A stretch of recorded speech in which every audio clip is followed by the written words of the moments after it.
Jessica. Oh my God. You just saved my life.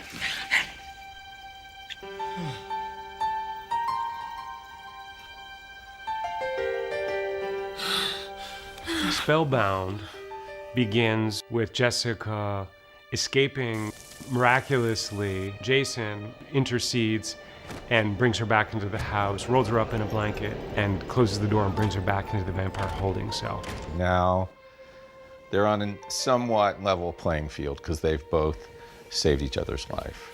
When she gives Jason her blood, she becomes deeply attached to him. Obviously, Jessica thought Jason would be available to her, which it's not quite that easy because Hoyt's Jason's best friend. No, I don't want any part of this. Jason, I know you feel the same way. It's like my blood that's inside you. It talks to me. You gotta get out of here. I really loved writing the two scenes with Hoyt and Jessica. It's done in kind of a great way because Jessica first dreams the breakup. You deserve someone better than me. I don't want someone better than you. I want you. It's not Hoyt per se. If I can't have you, I don't want to be alive. It's her idea of what she thinks Hoyt must be like without her, or what a part of her wishes he was like so that it would be easier to leave him. The second scene is really brutal. This whole time I've been sticking up for you. I've been getting beat up for you. And you know what? You don't deserve me.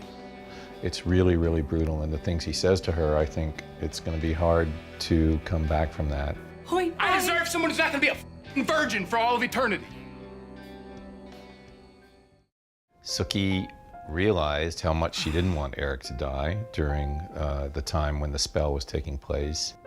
She makes the decision afterwards to offer her blood to help him heal, and surprisingly, he offers her his. And she's a little confused because she's like, I'm not injured. And he's like, come on, we'll be one. They drink each other's blood, which is, for humans like Sookie, intoxicating to drink a vampire's blood. And for vampires to drink Sookie's blood, who's part fairy, it also has a very stimulating effect. So they sort of go on this V-trip together. And have a little moment of bliss in a sort of imagined Scandinavian forest. They may not use the I love you words, but they do realize that the feelings they have for each other are very strong and very profound. Loving you. Possible. However, on True Blood, you basically get one episode before everything goes to hell. The end of episode 8 is probably the biggest fight we've had on this show. I come in peace. Do you? I think now there is no question for the vampires what exactly they are up against. They are really faced with an adversary who can do serious damage to them and wants to.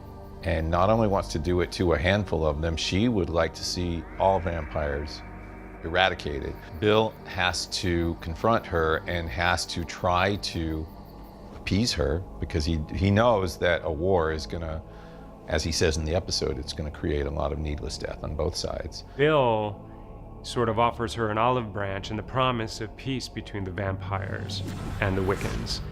But he doesn't trust her. She doesn't trust him. And of course, as we see by the end of the episode, there's not gonna be a peaceful solution to this.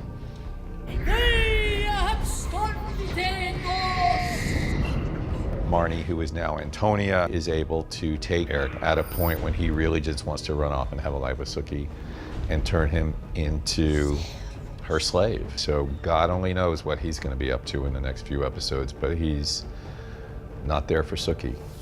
That guy, you know, that sweet, innocent Eric, he's not there anymore.